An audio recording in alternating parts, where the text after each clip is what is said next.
Elle will never forget the day my world crumbled. It started like any other. A mundane Tuesday filled with work emails, Jason's half-hearted attempts at homework, and the familiar hum of a coffee maker in the background. Nothing seemed off. Nothing warned me of the storm brewing in the distance. If I'd known, maybe I would have done something differently, though in hindsight, I doubt it. Some disasters are inevitable. I was sitting in the living room, scrolling through bills on my laptop, when the notification popped up. Your balance has fallen below the minimum threshold, it read. That was odd. The college fund had more than enough in it. 6 years of careful saving for Jason's future. Laura and I had both agreed it was untouchable. It wasn't a conversation we needed to revisit because we both knew how much it meant. Or so I thought. I logged into the account, expecting to see some sort of mistake. Maybe a glitch? Banks mess up all the time, right? But no, the truth hit me like a freight train. The account was empty. Not low balance empty, but $0, 0 cents, no transactions in sight. I stared at the screen, the numbers burning into my eyes, hoping, praying. It was a joke, but it wasn't. Laura. I called, my voice shaky. No response. Laura. I tried again, louder this time, but the silence that answered was deafening. She wasn't home. That's when the sinking realization crept in. Laura had been acting strange for weeks. A little distant. A little too dressed up for her errands. Brushing off questions about where she was going with vague excuses. I chalked it up to stress, life, whatever. Never once had I thought. I grabbed my phone and dialed her number. Straight to voicemail. I tried again. Same result. My heart was pounding now, every beat thudding in my chest like a drum. Jason wandered into the room, munching on an apple, oblivious to the chaos unraveling before him. Where's Mom? I asked, trying to sound calm for his sake. He shrugged, taking another bite. She said she had to go somewhere. Somewhere. That word felt like a dagger twisting in my gut. My hands were shaking as I opened our joint credit card account. Maybe I didn't want to see what I already suspected, but I couldn't stop myself. And there it was, transaction after transaction. Flights, luxury hotels, high-end restaurants. My wife was halfway across the country, living it up on money meant for our son's future. I didn't want Jason to see me fall apart, but it was hard. My mind raced with questions. How could she do this? How could she take from our son? From the one person who had nothing to do with our issues? Sure, we'd been arguing lately. Sure, things hadn't been perfect. But this was unforgivable. Jason must have noticed the look on my face because he came over and put a hand on my shoulder. Dad, it's fine, he said with a smile that was too calm, too knowing. I fixed everything. At the time, I thought he was just trying to make me feel better. Kids don't understand the weight of betrayal, the depth of loss. They see things in black and white, good guys and bad guys, problems and solutions.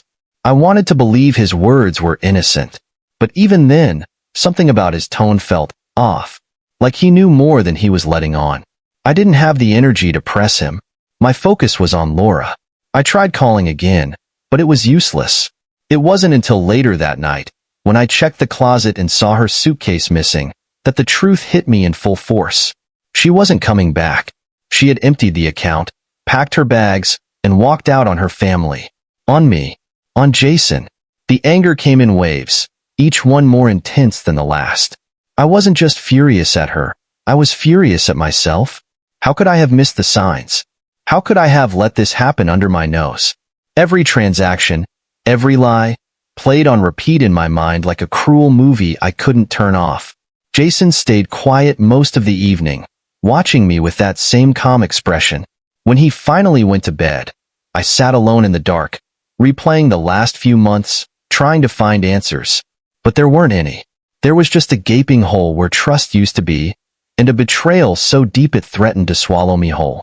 I'd like to say I found some clarity that night, some resolve to move forward, but I didn't. All I found was the cold, bitter truth. The woman I loved had chosen herself over her family, and there was no coming back from that.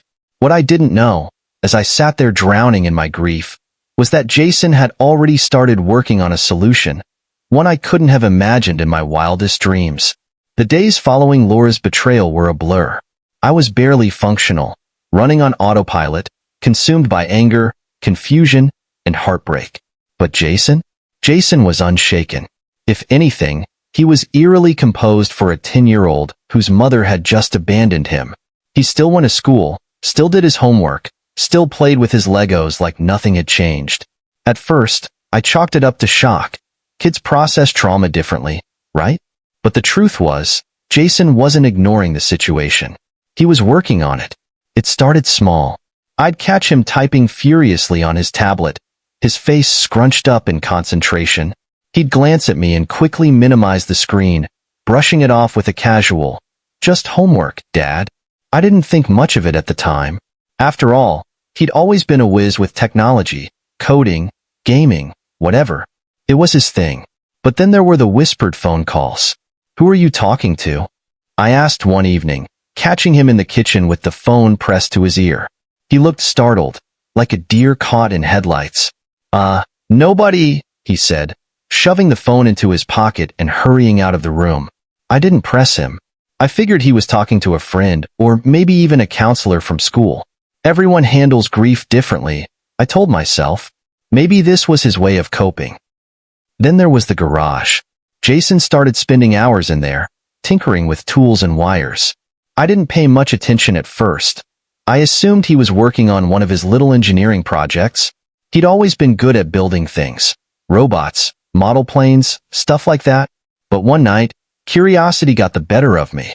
I wandered into the garage to see what he was up to, and what I found stopped me cold. There was a whiteboard covered in diagrams, equations, and flowcharts. It looked like something out of a spy movie. Next to it was a laptop with lines of code scrolling across the screen. Jason was sitting at the workbench, soldering something that looked suspiciously like a listening device. When he saw me, he jumped up, trying to block the whiteboard with his small frame. "What's all this?" I asked, genuinely baffled. "Nothing, Dad. Just a project for school," he said, too quickly, too defensively. I raised an eyebrow. "A school project? Since when does 4th grade require surveillance equipment?" Jason's face turned red, and for a moment, I thought he might actually confess. But then he just shrugged and muttered, "You wouldn't get it," before packing up his tools and heading back inside. I stood there, staring at the whiteboard, my head spinning. Whatever Jason was working on, it wasn't for school, and it wasn't just a hobby. As the days went on, the strange behavior only escalated. Jason started asking oddly specific questions about Laura's finances. Did she have other accounts? Did I know her passwords? Did she ever talk about offshore investments? At first, I thought he was just being curious, but then I realized he was gathering information. "Why do you want to know all this?" I asked one evening. Jason shrugged, not looking up from his tablet. "No reason. Just wondering." "Jason," I said, my voice firm, "this isn't normal. If something's bothering you, you need to tell me." He finally looked up, his expression unreadable. "I told you, Dad. I'm fixing it. You'll see." That night, I couldn't sleep. Jason's words kept echoing in my mind. Fixing it? What could he possibly mean by that? I thought about confronting him, demanding answers, but something held me back. Maybe it was exhaustion, or maybe it was a small, irrational part of me that trusted him, trusted that he really did know what he was doing. The next morning, I found him in the kitchen, typing away on his laptop. He didn't even notice me standing there, watching him. His fingers flew across the keyboard with the kind of confidence that didn't belong to a 10-year-old. "Jason," I said softly, and he froze. "Yeah, Dad?" I wanted to ask him what he was doing, what he was planning, but the words caught in my throat. Instead, I just said, "Breakfast is ready," and walked away. Looking back, I should have pressed him harder. I should have demanded to know what he was up to. But part of me didn't want to know. Part of me was afraid of what I might find out. Over the next few days, Jason's behavior became more secretive. He stopped leaving his tablet unattended. He locked the garage whenever he was working. He even started covering the whiteboard with a sheet when he wasn't using it. And then, just as I was starting to convince myself that it was all harmless, Laura called. It was late afternoon when my phone rang. I was standing by the kitchen sink, staring blankly out the window, still trying to piece my life back together. Jason was in the living room, playing on his tablet, completely immersed as usual. I glanced at the caller ID and froze. Laura. My first instinct was to let it ring. Why should I answer? What could she possibly say to justify what she'd done? But curiosity got the better of me, and against my better judgment, I picked up. What do you want? My voice was cold, sharper than I intended, but I didn't care. Alex, she cried, her voice frantic and trembling. Oh my God, Alex, you have to help me. Help her? The audacity of her request made my blood boil. Help you? I spat. You emptied our son's college fund and ran off with your boyfriend. Why on earth would I help you? Alex, please, just listen to me, she begged, her voice cracking. Something's gone wrong. Everything's gone wrong. I leaned against the counter, gripping the edge to steady myself. What are you talking about? It's Damien, she said, almost sobbing now. He's gone. Just disappeared. All his accounts are frozen, and so are mine. I can't access anything, Alex. Nothing. And now the police are looking for me. Her words hit me like a slap, but it wasn't sympathy I felt. It was satisfaction. Cold, hard satisfaction. I wanted to ask her how it felt to be stranded, powerless, abandoned, the way she'd left Jason and me. But I stayed silent, letting her dig her own grave. Alex, please, she continued, her desperation growing. I don't know what's happening. I don't know who did this, but I need your help. I'm stuck in Miami with no money, no ID, nothing. Damien said he'd take care of everything, and now he's just gone. Sounds like a real stand-up guy, I said dryly, unable to resist the jab. She didn't even acknowledge it, too consumed by her panic. I swear, Alex, I didn't mean for any of this to happen. You just what, Laura? I snapped, my anger finally boiling over. You just stole from your own son? You just walked out on your family for some guy who clearly doesn't give a damn about you? Is that what you didn't mean to happen? There was a long pause on the other end, broken only by the sound of her shaky breathing. I made a mistake, she whispered. A mistake? I barked out a bitter laugh. You don't get to call this a mistake, Laura. You made a choice, a selfish, cruel choice, and now you're paying for it. Alex, please, she said again, her voice barely audible. I have nothing. I don't know what to do. I need you. I opened my mouth to reply, but before I could, Jason appeared in the doorway, holding his tablet. Who's on the phone? He asked, his tone casual, as if this were any other day. I covered the receiver and whispered, It's your mom. Jason's face darkened for a brief moment, but then that same calm, knowing smile spread across his lips. Put it on speaker, he said. Jason. Trust me, Dad. Put it on speaker. Something in his tone made me hesitate. This wasn't a request. It was a command. I didn't understand why, but I found myself obeying. I pressed the speaker button and set the phone down on the counter. Laura, I said, my voice hardening, you're on speaker now. Jason's here. There was a sharp intake of breath on her end. Jason, she said, her voice softening. Sweetheart, it's Mommy. Save it, Jason interrupted, his tone cold and emotionless. I don't want to hear it. Jason, please, she pleaded. I know I hurt you. I know I made a mistake, but... You didn't just make a mistake, he said, cutting her off again. You betrayed us. You stole my future. And now you're calling us because you want our help? That's pathetic. I stared at him, stunned.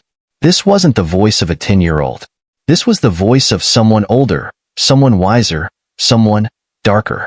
Jason, Laura whispered, her voice breaking. I'm your mother. I love you. I didn't mean. You don't love me, he said bluntly. If you did, you wouldn't have left.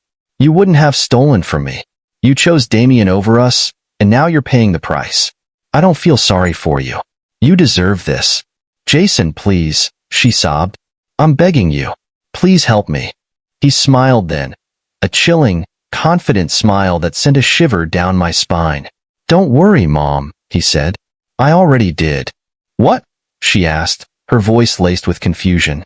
Let's just say, he replied, his tone almost gleeful, Damien won't be around to hurt anyone anymore. And neither will you. The line went dead. I stood there, staring at Jason, my mind racing. What did you do? I whispered. He looked up at me, his eyes calm, almost proud. I told you, Dad, he said. I fixed everything. When Jason uttered those words, I fixed everything. I didn't know whether to feel proud, horrified, or completely confused.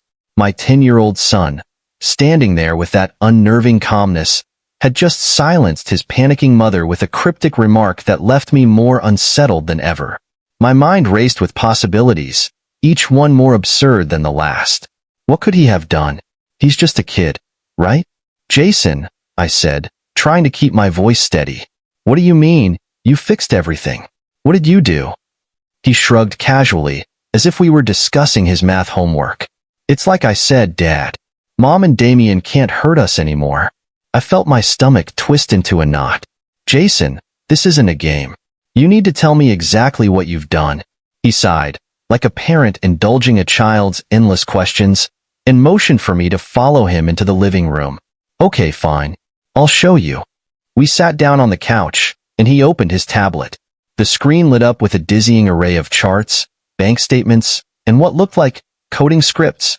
My pulse quickened as he started explaining, his voice calm and methodical, as if he were presenting a science project. Remember how Mom drained my college fund, he began. Well, I figured if she could take the money, I could take it back. I stared at him, speechless, as he pulled up a series of bank transactions. Sure enough, the $50,000 Laura had stolen was back in the account. Not just sitting there, but reorganized and invested in a way that made my head spin. How did you? I stammered. Easy, he said, as if hacking into bank accounts was as simple as tying his shoes. Mom wasn't exactly careful with her passwords. I just used the one she saved on her phone to access her accounts.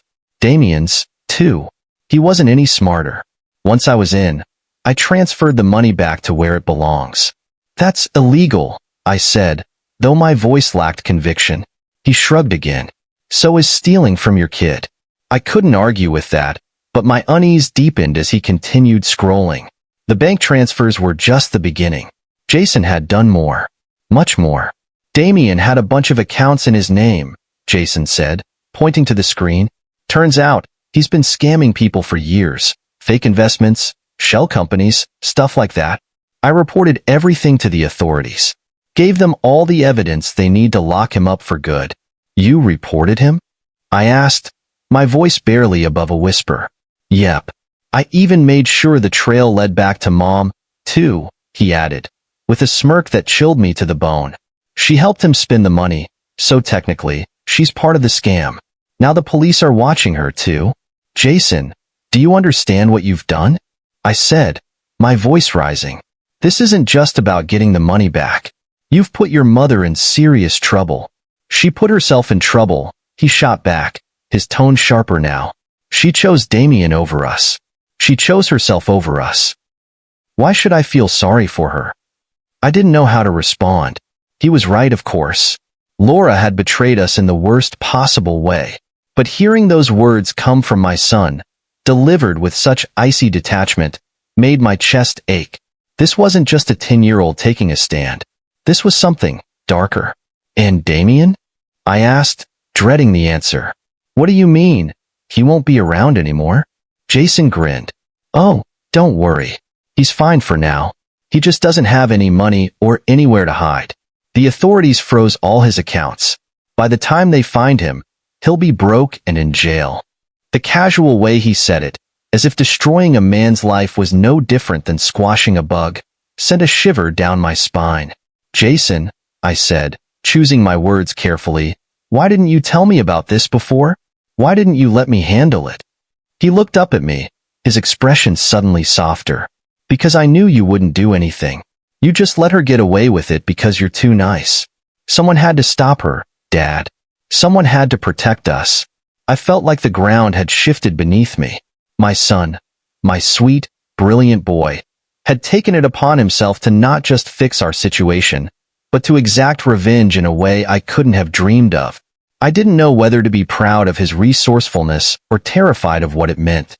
Jason, I said after a long pause, I'm not sure this is the right way to handle things. He tilted his head, his calm demeanor never wavering. Maybe not, but it worked. I leaned back on the couch, running a hand through my hair. I didn't know what to say, what to feel. My son had done what I couldn't, taken control of a hopeless situation and turned it on its head. But at what cost? Jason closed his tablet and looked at me with that same unnerving confidence.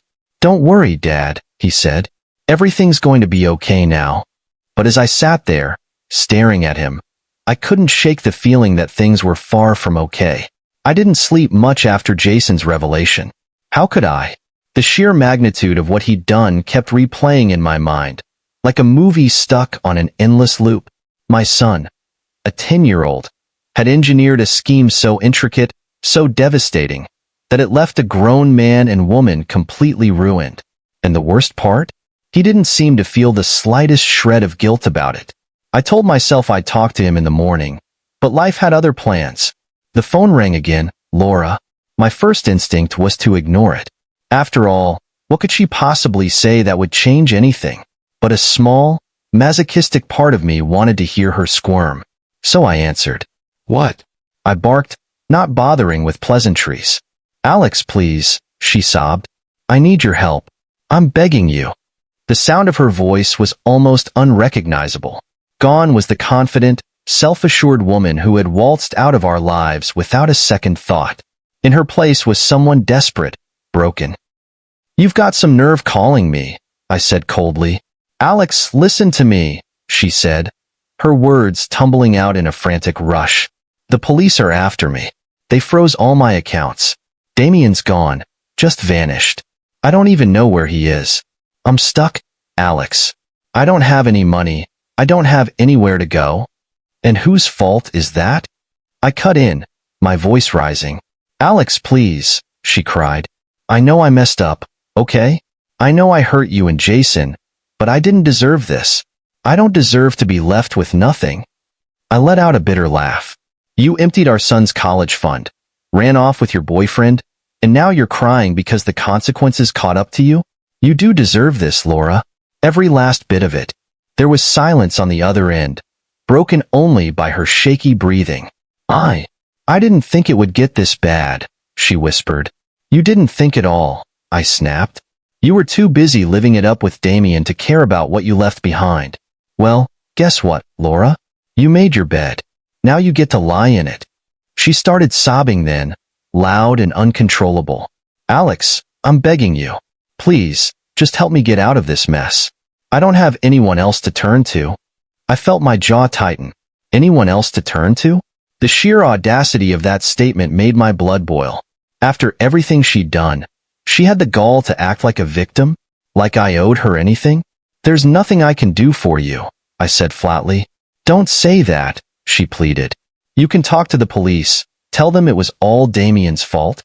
Because lying to cover for you worked out so well the first time, I said, cutting her off. No, Laura. I'm done cleaning up your messes.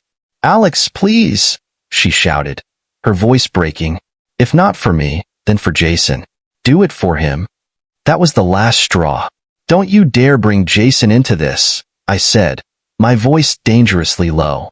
You don't get to play the concerned mother now, not after what you did to him. You made it perfectly clear where your priorities lie, and they weren't with your family. Alex, I'm sorry, she cried. I didn't mean for any of this to happen. I just wanted to be happy. Happy? I repeated, my voice dripping with disbelief. You think stealing from your son and running off with some loser was going to make you happy? Well, congratulations, Laura. You got what you wanted. And now you can deal with the consequences.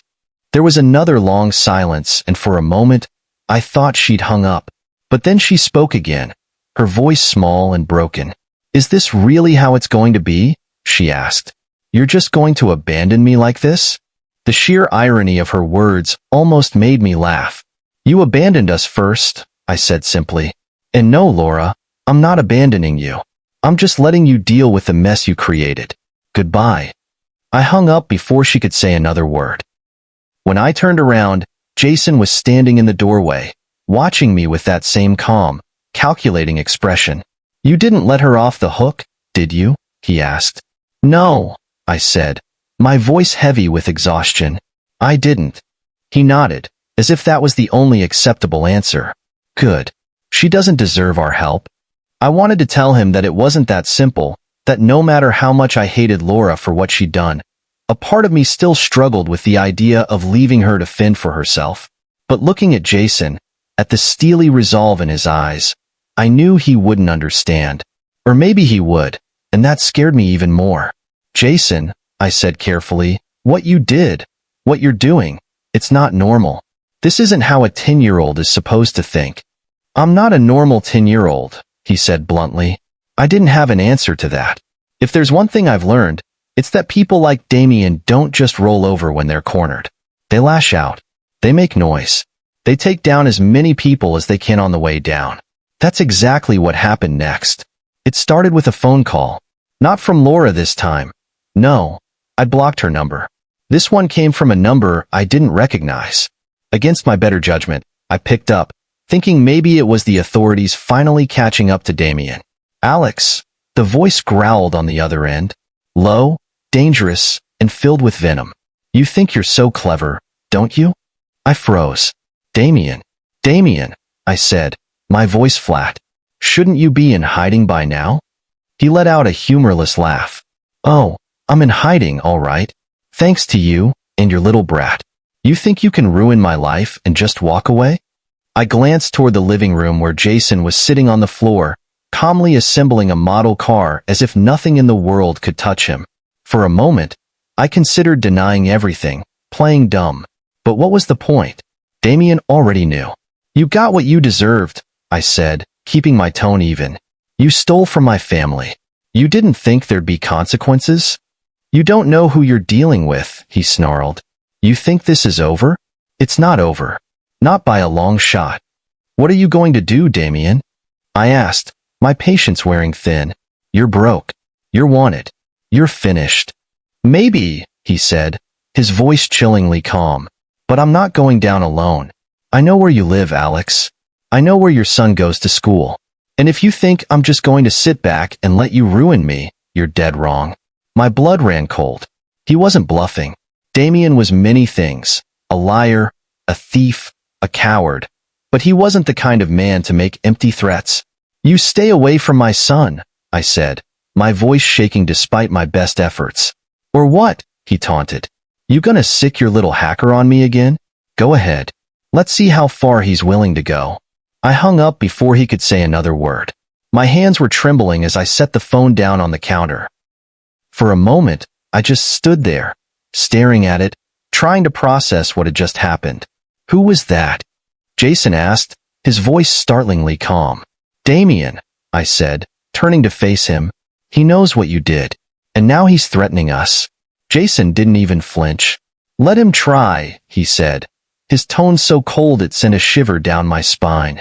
Jason, this isn't a game, I said, kneeling down in front of him. This man is dangerous. We need to call the police. No, Jason interrupted, his voice firm. The police won't do anything until it's too late. But I can handle this. Jason. Dad, he said, cutting me off again. Trust me. I've got this. I wanted to argue, to tell him that this was too much for a 10-year-old to handle, that it wasn't his job to protect us. But the look in his eyes stopped me. It wasn't the look of a scared child. It was the look of someone who had already made up his mind. That night, Jason disappeared into the garage again, locking the door behind him. I didn't have the energy to stop him. I stayed up, pacing the living room, replaying Damien's words over and over in my head. Every noise outside made me jump. Every shadow felt like a threat. It wasn't until well past midnight that Jason finally emerged. He looked tired but satisfied, a small smile tugging at the corners of his lips. It's done, he said simply. What's done? I asked, dread pooling in my stomach. He handed me his tablet, and my heart sank as I read the screen. He'd tracked Damien's location using some kind of GPS spoofing software. Not only that, but he'd hacked into Damien's burner phone, recording every threatening message he'd sent. And then, to top it all off, Jason had sent an anonymous tip to the authorities with all the evidence they needed to arrest Damien. "Jason," I said, my voice a mixture of awe and disbelief, "do you have any idea what you've just done?" "I stopped him," he said matter-of-factly. "He can't hurt us now." I wanted to believe him. I wanted to believe that this was the end of it, that Damien would be caught and we'd finally be safe. But deep down, I knew better. People like Damien don't give up that easily. Sure enough, the next morning, I woke up to find a brick through our front window. Attached to it was a note, scrawled in messy, angry handwriting. "This isn't over." Jason found it before I did. He read it, crumpled it up, and tossed it in the trash without a word. "Jason," I said cautiously, "maybe we should leave. Go somewhere safe until this blows over." He looked up at me, his expression calm and unshaken. "We don't need to run, Dad. I have one more move to make." I stared at him, my heart pounding. "What do you mean, one more move?" He smiled then, a small, chilling smile that sent a shiver down my spine. "You'll see." I couldn't shake the unease that came with Jason's words, "You'll see." He said it so casually, so confidently, as if the chaos that had taken over our lives was nothing more than a game he was determined to win. But this wasn't a game, not for me. Not when I'd spent the night cleaning up shattered glass and taping cardboard over the broken window, wondering if Damien would show up next with something worse than a brick. The next 2 days passed in tense silence. Jason went about his routine as though nothing had happened, but I could feel the gears turning in his mind. I didn't dare ask what he was planning. Part of me didn't want to know. I figured if I stayed out of it, maybe, just maybe, I could pretend my 10-year-old wasn't masterminding a battle against a grown criminal. Then it happened. It was late in the afternoon when the doorbell rang. My stomach sank. No one had come by in days, not since the brick, and I wasn't expecting anyone. Jason glanced up from his tablet, his face unreadable. "Don't answer it," I said instinctively, my voice low. Jason didn't reply. He just stood up, walked to the door, and peered through the peephole. Then, without hesitation, he unlocked it and swung it open. Standing there, larger than life and twice as angry, was Damien. His face was a twisted mask of fury, his eyes bloodshot and wild. He was a shadow of the smug, confident man I'd seen in old photos with Laura. This Damien looked desperate and dangerous. "Where is he?" Damien growled, stepping into the doorway without invitation. I moved to block his path, my heart pounding. "You need to leave," I said, trying to keep my voice steady. Damien sneered. "Oh, I'm not going anywhere. Not until your little brat explains how he ruined my life." Jason, to my horror, stepped forward. He was calm, almost bored, as he crossed his arms and stared up at Damien. "You did that all by yourself," Jason said evenly. Damien's jaw clenched. "Listen, you little—" "You're broke," Jason interrupted, his tone sharp and cutting. "You're wanted in 3 states. And now you're here, threatening me and my dad. Smart move." I reached for Jason, intending to pull him back, but he shook off my hand. "Jason, stop," I hissed. But Jason didn't stop. He stepped closer to Damien, his voice steady and cold. "You shouldn't have come here. You're just making things worse for yourself." Damien let out a bark of laughter. "Worse? Kid, I've got nothing left to lose." "That's where you're wrong," Jason said, his lips curling into a small, chilling smile. Before I could process what was happening, Jason reached into his pocket and pulled out a small device, something I didn't recognize. He pressed a button, and suddenly, Damien's phone buzzed in his pocket. Damien frowned, pulling it out to see a series of files popping up on the screen. "What the hell is this?" Damien demanded. "Proof," Jason said simply. Damien's eyes flicked over the screen, his expression shifting from confusion to alarm. "You little—" "Proof that you're a threat," Jason continued, cutting him off. "Every message you've sent, every call you've made, every threat, you've left a trail. And now the authorities have it." Damien's face turned red. "You're bluffing." Jason tilted his head. "Am I?" In that moment, I realized what Jason had done. He hadn't just been gathering evidence. He'd been preparing a trap. Damien's phone wasn't just buzzing with files. It was streaming a live feed straight to local law enforcement. Jason had turned Damien's own threats into his downfall. Damien lunged forward, his face contorted with rage. But before he could take another step, the sound of sirens filled the air. Jason didn't flinch. "That'll be for you," he said calmly. Damien froze, his eyes darting toward the window. The flashing blue and red lights confirmed it. He turned back to Jason, his face a mix of fury and panic. "This isn't over," he spat. "Yes, it is," Jason replied, his voice cold and final. The police burst through the door moments later, their guns drawn. Damien didn't resist. He knew it was over. As they hauled him away, I stood there in stunned silence, trying to process everything that had just happened. Jason turned to me, his expression unreadable. "I told you I had one more move," he said quietly. "Jason," I said, my voice shaking, "do you have any idea how dangerous that was? He could have hurt you. He could have hurt both of us." "But he didn't," Jason said, his tone matter of fact. "And now he's gone." I wanted to yell at him, to demand answers, to make him understand that this wasn't normal, that this wasn't okay. But all I could do was stand there, staring at the boy who had just outmaneuvered a grown criminal. Jason looked up at me, his eyes calm but tired. "It's over now, Dad. We're safe."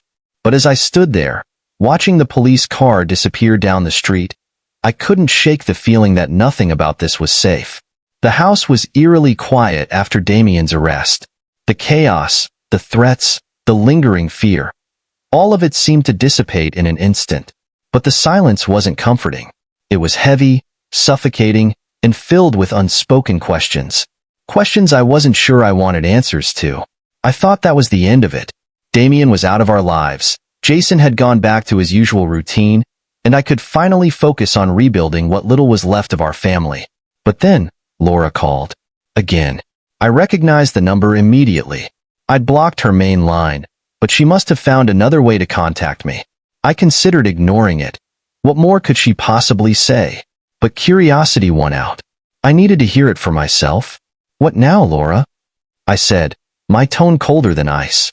Her voice was barely recognizable, weak and hoarse, like someone who hadn't slept in days. "Alex," she began, but her words faltered. "I don't have time for your sob stories," I snapped.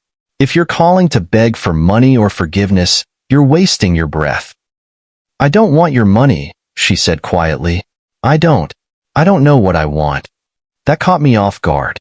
For the first time since this nightmare began, there was no arrogance in her tone, no entitlement. Just raw, unfiltered defeat. "Then why are you calling?" I demanded. "I'm in trouble, Alex," she admitted. "Real trouble." "You don't say," I replied sarcastically. She ignored my jab. "The police, they're investigating me. They think I was part of Damien's scams." "Weren't you?"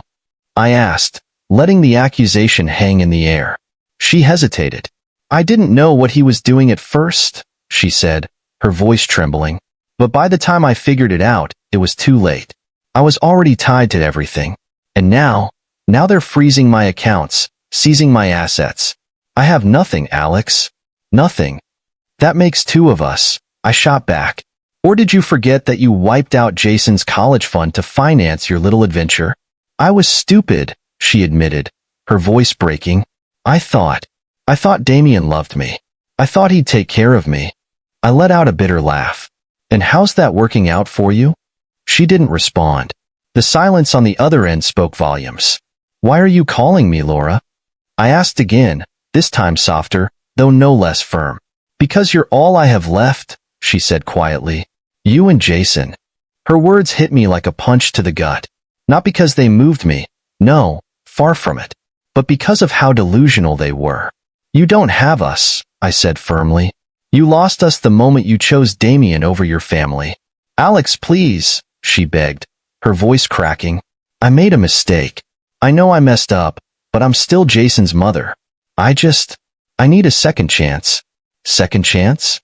I repeated, incredulous. "Laura, this isn't some minor slip-up. You stole from your own child. You abandoned him for a man you barely knew. And now that your perfect little fantasy has come crashing down, you want to come crawling back? No, absolutely not." Her sobs filled the line, but I didn't waver. I couldn't. "Alex, I don't have anywhere else to go," she said, desperation seeping into every word. "That's not my problem," I replied coldly. "What about Jason?" she asked, her voice trembling. "Doesn't he deserve to have his mother in his life?" "Jason doesn't need you," I said bluntly. "He's done more for this family in the past 2 weeks than you ever have. And he's done it without you. We don't need you, Laura. Not anymore." The line went silent. For a moment, I thought she'd hung up. But then she spoke, her voice barely above a whisper. "So that's it?" she asked. "You're just going to turn your back on me?" I let out a bitter laugh. "You turned your back on us first, and now you're reaping what you sowed." She didn't respond. I heard her breathing, shaky and uneven, and then the call disconnected.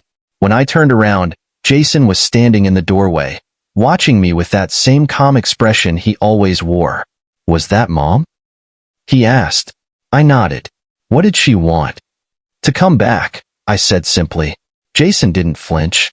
"Did you tell her no?" "I did." He nodded, satisfied. "Good. She doesn't deserve to come back." I wanted to tell him that it wasn't that simple, that forgiveness was supposed to be part of the process.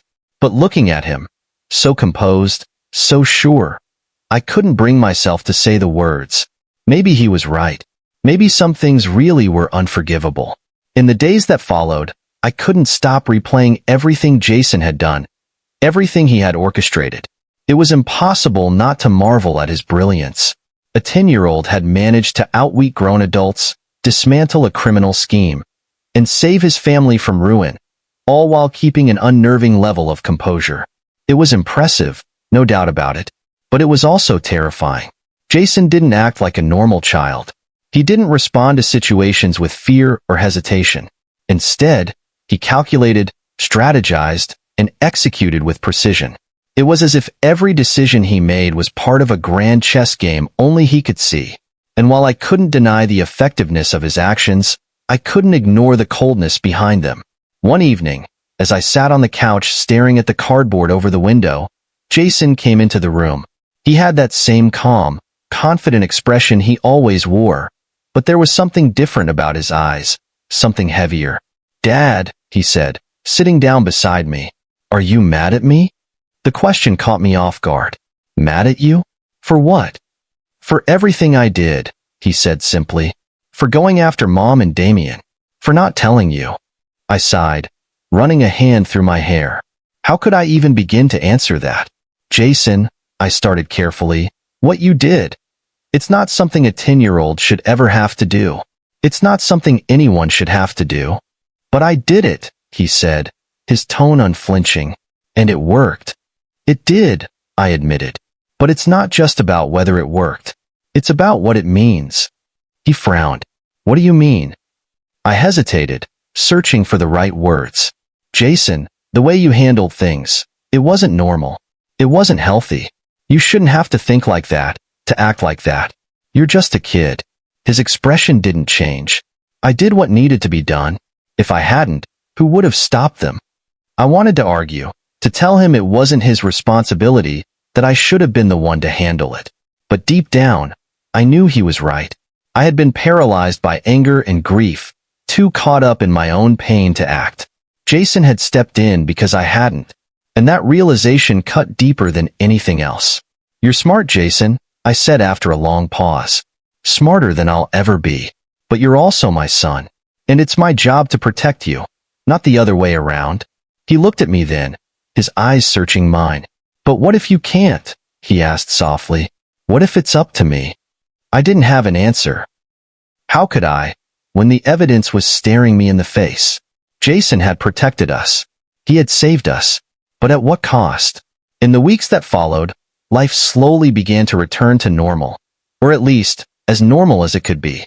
Damien was behind bars, and Laura had gone silent, likely too caught up in her own legal troubles to bother us anymore. The house was quiet, peaceful even, but that peace felt fragile, like a thin sheet of glass ready to shatter at the slightest touch. One afternoon, I found Jason in the garage, tinkering with a new project. It was a drone, sleek and meticulously built, with wires and circuits laid out in perfect order. He looked up when I entered, offering a small smile. "Hey, Dad," he said. "What's up?" I leaned against the doorway, watching him work. "You're always building something, aren't you?" He shrugged. "I like it. It keeps my mind busy." "That's a good thing," I said carefully. "But Jason, you don't always have to be fixing things. Sometimes, it's okay to let things just be." He didn't respond right away. Instead, he focused on soldering a tiny wire, his hands steady and precise. When he finally spoke, his voice was quiet. "I don't know how to do that." "What do you mean?" He set down the soldering iron and looked at me, his expression serious. "I don't know how to just let things be. If something's broken, I have to fix it. If there's a problem, I have to solve it. It's just how I think." I wanted to tell him that he didn't have to carry that burden, that it wasn't his responsibility to fix everything. But I knew better. Jason wasn't like other kids. He saw the world differently, and no amount of reassurance from me would change that. "You've got a gift, Jason," I said finally, "but it's also a responsibility. You're going to have to decide how to use it and who to trust with it." He nodded, his eyes thoughtful. "I know." I watched him for a moment longer, my chest tight with a mixture of pride and worry. Jason was brilliant, no question about it. But brilliance could be a double-edged sword. It could build or destroy, heal or hurt. And I could only hope that, as he grew, he would choose to build. That night, as I lay in bed, I thought about Laura's final words to me. "You raised a son who doesn't just survive, he conquers. But be careful, Alex. One day, his heart might be too cold to save." I didn't want to believe her, but the thought lingered. Jason was more than just a survivor. He was a force to be reckoned with. And while I was proud of him, I couldn't shake the fear that his brilliance, unchecked, might one day lead him down a path I couldn't follow. For now, though, we had peace. And I was determined to protect it, for both our sakes.